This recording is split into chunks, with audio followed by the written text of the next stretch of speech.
नमस्कार, मैं सरला रावत सा और आप देख रहे हैं पब्लिक एक्सप्रेस न्यूज। स्वागत है आप सभी का। भारत के खिलाफ पाकिस्तान का साथ देना अब तुर्की को महंगा पड़ने लगा है।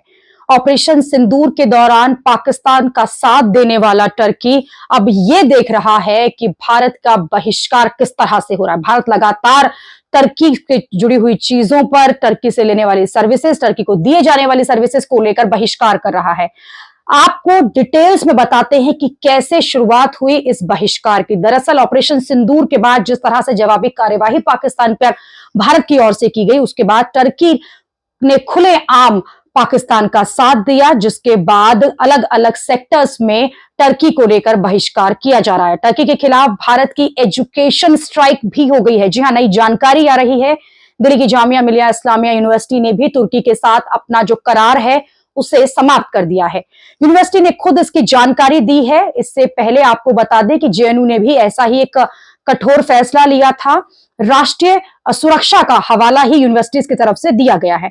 जामिया यूनिवर्सिटी ने जारी किया है बयान। उसमें कहा है कि राष्ट्रीय सुरक्षा को ध्यान में रखते हुए जामिया के तुर्की की सरकार के साथ जो भी एमओयू साइन किए गए हैं वो तत्काल प्रभाव से सस्पेंड किए जाते हैं। जामिया इस समय देश के साथ मजबूती से खड़ा है। वैसे जामिया से पहले राष्ट्रीय सुरक्षा का ही हवाला देकर जेएनयू ने भी ठीक इसी तरह से तुर्की के साथ किए हुए अपने करार सस्पेंड कर दिए थे। भारत में तुर्की का बहिष्कार लगातार बढ़ रहा है। भारतीय टूरिस्ट की बात अगर की जाए तो सबसे पहले टर्की को बॉयकॉट किया गया था कि यात्रा नहीं की जाएगी। कई ऐसे मामले सामने आए हैं जिसमें लगातार यह देखा जा रहा है कि फ्लाइट कैंसिल की जा रही है। आने वाले दिन छुट्टियों के हैं, लोग अक्सर टर्की घूमने जाते हैं, लेकिन आपको बता दें कि धड़ल्ले से बताया जा रहा है कि 90% ऐसी बुकिंग्स थी जिन्हें लगातार लोगों ने कैंसिल किया। इसी के साथ साथ सोशल मीडिया पर भी बॉयकॉट टर्की जो है, बहिष्कार टर्की लगातार चल रहा है। लेकिन बड़ी खबर जो आ रही है, कंपनीज भी जो हैं वो बहिष्कार करी। ताजा मामला अडानी एयरपोर्ट होल्डिंग्स का है। इसने भी बॉयकॉट मुहिम में शामिल हो गई है। अडानी एयरपोर्ट होल्डिंग्स ने कहा है कि हम सेवा और राष्ट्रीय हित के उच्चतम मानकों को बनाए रखने के लिए पूरी तरह से प्रतिबद्ध हैं।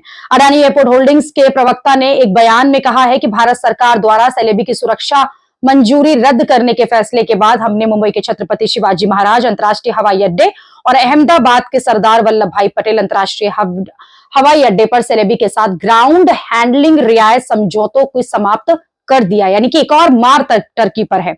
इतना ही नहीं, हिमालयन एप्पल ग्रोवर सोसाइटी के भी जरिए एक बहिष्कार हुआ है, जहां से जो टर्की से सेब को आयात करता है, प्रतिबंध की मांग की गई है। प्रधानमंत्री नरेंद्र मोदी को एक पत्र भी लिखा गया है।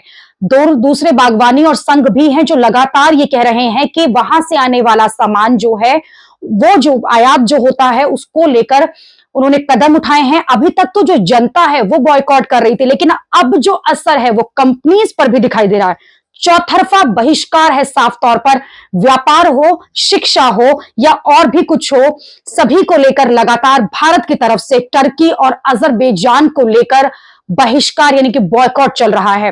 केवल बॉयकॉट चलने रहा है। आपको बता दें कि अब चीजें धरातल पर भी दिखाई दे रही हैं। एक के बाद एक फैसले जिस तरह से लिए जा रहे हैं, लगातार ये कहा जा रहा है कि टूरिस्ट टर्की नहीं जाना चाह रहे हैं, वहां से आयात होने वाले सामान का इस्तेमाल भारत में नहीं हो रहा, उसका बहिष्कार किया जा रहा है।